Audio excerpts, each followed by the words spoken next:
नमस्कार विद्यार्थी मित्रांनो.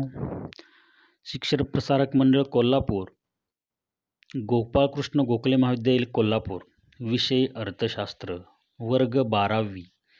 मी प्राध्यापक व्ही पी पांचाळ सर्व विद्यार्थ्यांचं सहर्ष स्वागत करतो. आपण सध्या मागणी हे प्रकरण पाहत आहोत. या प्रकरणामध्ये आत्तापर्यंत आपण मागणी म्हणजे काय, बाजार मागणी पत्रक, वैयक्तिक मागणी पत्रक, मागणीचा वक्र डावीकडून उजवीकडे खाली काय येतो त्याची कारणं पाहिली, मागणीचे प्रकार पाहिले, त्यानंतर मागणीचा सिद्धांत पाहिला. डॉक्टर अल्फ्रेड मार्शल यांनी द प्रिन्सिपल्स ऑफ इकॉनॉमिक्स या ग्रंथामध्ये हा सिद्धांत मांडलेला आहे. तो सिद्धांत पाहिलेला आहे आपण. त्यानंतर आपण आज मागणीतील विचलन हा भाग पाहणार आहोत. तर मागणीतील विचलन म्हणजे काय? इतर परिस्थितीत बदल न होता केवळ किमतीतील बदलामुळे जेव्हा मागणीत चढ उतार होतात तेव्हा त्याला मागणीतील विचलन असे म्हणतात. म्हणजे काय? इतर परिस्थिती म्हणजे काय हे तुमच्या आता लक्षात आलेलं असेल. उत्पन्न स्थिर असणे, नैसर्गिक परिस्थितीमध्ये बदल नाही, लोकसंख्या स्थिर असते, या सगळ्या ज्या बाबी आहेत याला इतर परिस्थिती असं म्हटलं जातं. तर या ठिकाणी काय होतं मागणीच्या विचलनामध्ये? इतर परिस्थितीत बदल न होता केवळ किमतीतील बदलामुळे, इतर परिस्थिती स्थिर आहे यामध्ये काहीही बदल होत नाही, केवळ किमतीतील बदलामुळे मागणीत चढ उतार होतात. म्हणजे किंमत हा घटक मागणीतील विचलनामध्ये महत्त्वाची भूमिका बजावत असलेला आपणास दिसून येतो. किंमत वाढते किंवा कमी होते यामुळे मागणीमध्ये जे बदल होतात यालाच मागणीतील विचलन असं म्हटलं जातं.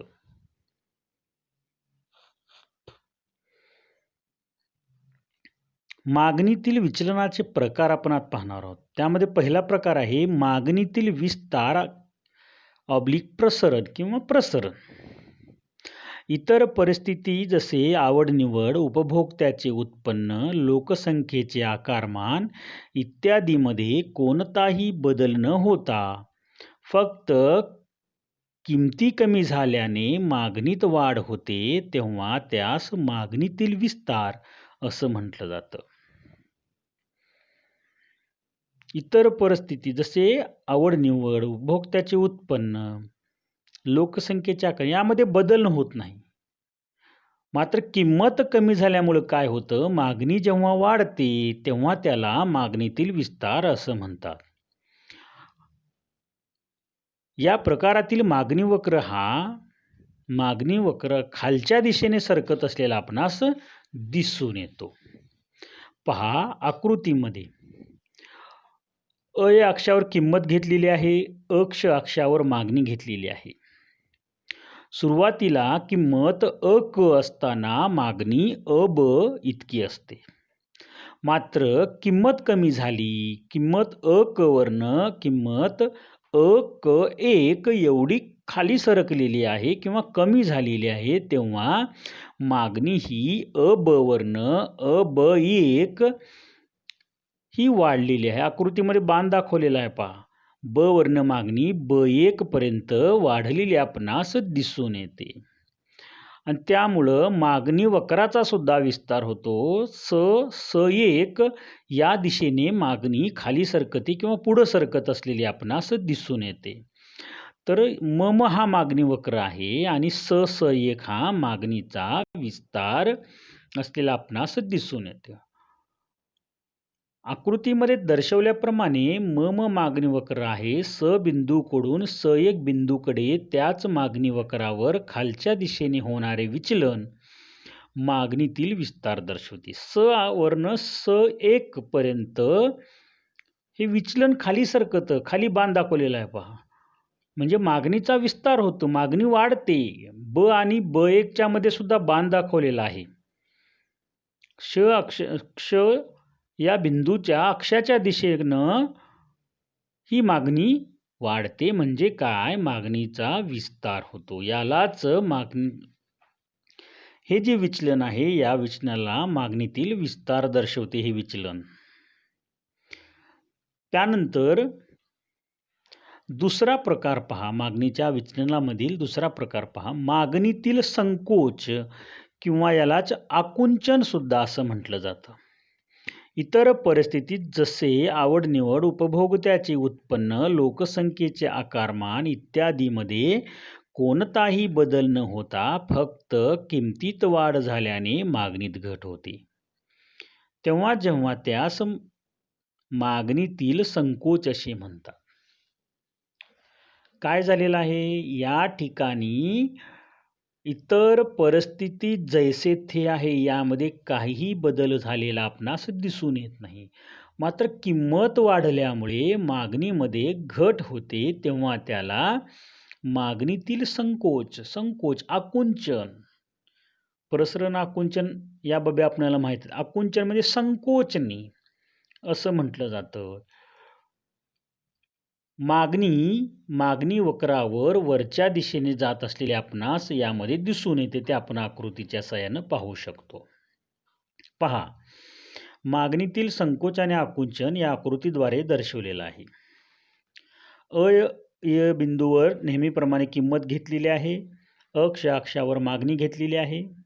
सुरुवातीला किंमत ही अक असते, त्यावेळेस मागणी ही अब असलेली आपणास दिसून येते. किंमत अक वरून अक 2 अशी वाढते, त्यावेळेस मागणी ही अब वरून अब 2 अशी कमी होते, आकुंचन पावते किंवा संकोचते. त्यामुळे मागणी वक्र वरच्या दिशेने सरकत असलेला आपणास दिसून येतो. हा मागणी वक्र स वरून स2 अशा प्रकारे मागणी वक्र संकोचतो वरच्या दिशेला. आकृतीमध्ये दर्शवल्याप्रमाणे मम हा मागणी वक्र आहे. स बिंदूकडून स2 बिंदूकडे त्याच मागणी वक्रावर वरच्या दिशेने जाणारे विचलन मागणीतील संकोच किंवा आकुंचन दर्शवते. म्हणजे किंमत वाढल्यामुळे मागणी कमी झालेली आहे, हे या वक्राच्या साहाय्यानं, आकृतीच्या साहाय्यानं आपणास दिसून येते. त्याच्यानंतर दुसरा प्रकार आहे मागणीतील बदल. यामध्ये काय होतं? पहिल्या आकुंचन आणि विस्तार यामध्ये काय होतं? तर मागणीच्या विचलनामध्ये काय होतं? इतर परिस्थिती स्थिर असते, मात्र किमतीमध्ये बदल झाल्यामुळे मागणी विस्तारते किंवा संकोचत असते. मात्र मागणीतील बदलामुळे काय होतं? या ठिकाणी किंमत स्थिर राहते. त्याच्या उलट किंमत स्थिर राहते, मात्र इतर घटकातील बदलाचा परिणाम म्हणून जेव्हा मागणी वाढते किंवा कमी होते, तेव्हा त्याला मागणीतील बदल असं म्हटलं जातं. इथं काय होतं? किंमत स्थिर असते आणि त्या विचलनामध्ये काय असतं?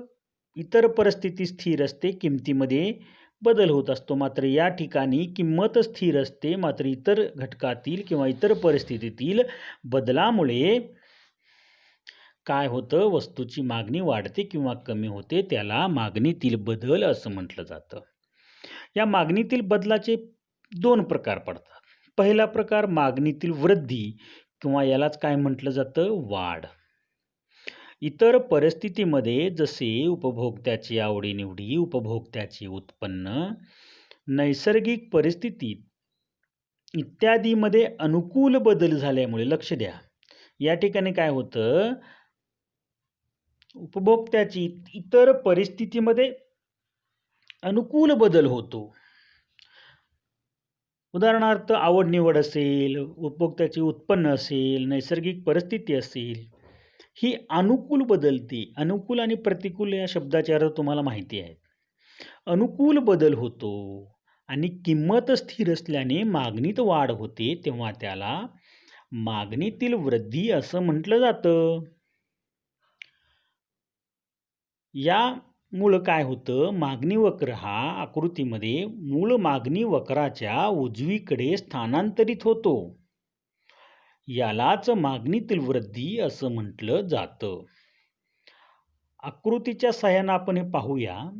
आकृतीमध्ये नेहमीप्रमाणे अ या अक्षावर किंमत आहे, अक्ष अक्षावर किंमत, अक्ष अक्षावर मागणी घेतलेली आपणास दिसून येते. जेव्हा किंमत अक होती त्यावेळेस मागणी ही अब होती. किमतीमध्ये काहीही बदल झाला नाही. तुम्ही य अक्षावर पाहू शकता किंवा OX अक्षावर पाहू शकता. किंमत स्थिर आहे. क एवढी किंमत आहे. किमतीमध्ये कसल्याही प्रकारचा बदल झाला नाही. अक किंमत असताना मागणी ही मम ये या ठिकाणी हा वक्र छेदतो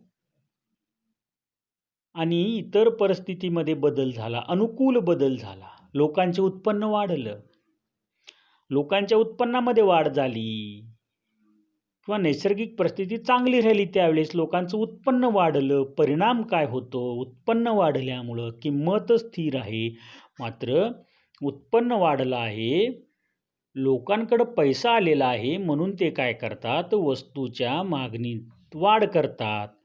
म्हणून मम हा वक्र स्थानांतरित होऊन म एक हा बी बिंदूच्या ठिकाणी छेदून हा वक्र पुढं सरकतो. आकृतीमध्ये वृद्धी म्हणून बाण दाखवलेला पाहिजे पुढच्या दिशेने जाणारा, आणि मागणी ही अब वरून ab1 एवढी वाढते. b1 मध्येच्या दरम्यान एक बाण दाखवलेला आहे, म्हणजे ती पुढे विस्तारते, पुढे वाढते. आकृतीमध्ये दर्शवल्याप्रमाणे मूळ मागणी वक्र आहे. m1 पर्यंत स्थानांतरित झालेला m1 मागणी वक्र हा मागणीमध्ये झालेली वृद्धी दर्शवतो, म्हणजे वाढ दर्शवत असतो. आलं का लक्षात? इतर परिस्थितीमध्ये अनुकूल बदल झाल्यामुळे किंमत स्थिर असताना इतर परिस्थितीमध्ये, उदाहरणार्थ उपभोक्त्याचे उत्पन्न, लोकसंख्या यामध्ये अनुकूल बदल झाल्यामुळे मागणी जेव्हा वाढते तेव्हा त्याला मागणीतील वृद्धी किंवा वाढ असं म्हटलं जातं.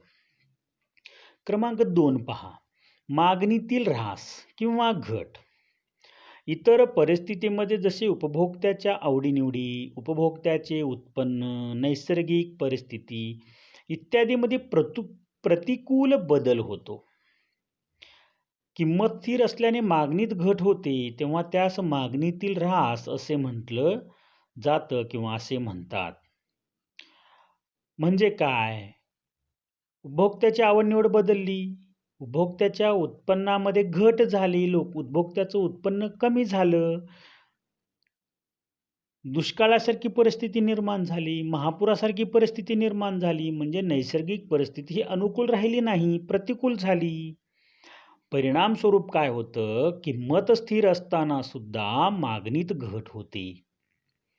मागणीत घट का होते? कारण की इतर परिस्थिती चांगली नाही आहे, उपभोक्त्याचं उत्पन्न कमी झालेलं आहे, नैसर्गिक परिस्थिती चांगली नाही किंवा उपभोक्त्याच्या आवडीनिवडी बदलल्या, परिणाम स्वरूप मागणी कमी केली जाते. त्यामुळं याला मागणीचा ऱ्हास किंवा घट असं म्हटलं जातं. यामध्ये काय होतं, मागणी वक्र मूळ मागणी वक्राच्या डावीकडे स्थानांतरित होतो. आकृतीत पहा, अक्षावर नेहमीप्रमाणे किंमत आहे, अक्षावर नेहमीप्रमाणे किंमत आहे, अक्षावर मागणी घेतलेली आहे.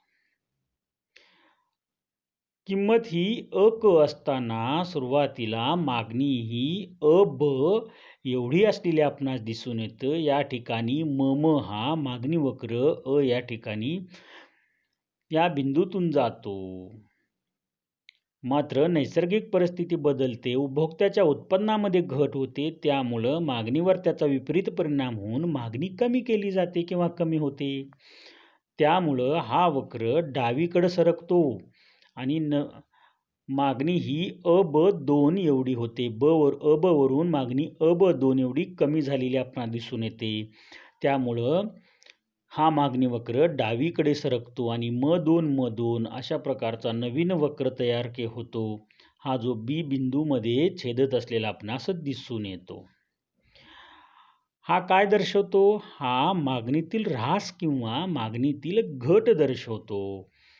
उपभोक्त्याच्या उत्पन्नामध्ये घट झाल्यामुळे त्याच्याकडे उत्पन्न कमी आहे, त्यामुळे तो काय करेल? उपभोगावर केला जाणारा खर्च कमी करेल किंवा करतो आणि त्यामुळं मागणी कमी होते. म्हणून हा मागणी वक्र डावीकडे सरकतो आणि नवीन मागणी वक्र म2 तयार होतो. हा मागणी वक्र मागणीतील ऱ्हास किंवा घट दर्शवतो. आकृतीमध्ये दर्शवल्याप्रमाणे मूळ मागणी वक्र आहे. वरून म2 पर्यंत स्थानांतरित झालेला वक्र मागणीमध्ये झालेला ऱ्हास दर्शवतो.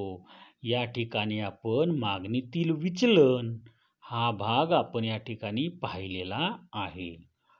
धन्यवाद. नंतर आपण पुढच्या भागामध्ये भेटूया. Thank you.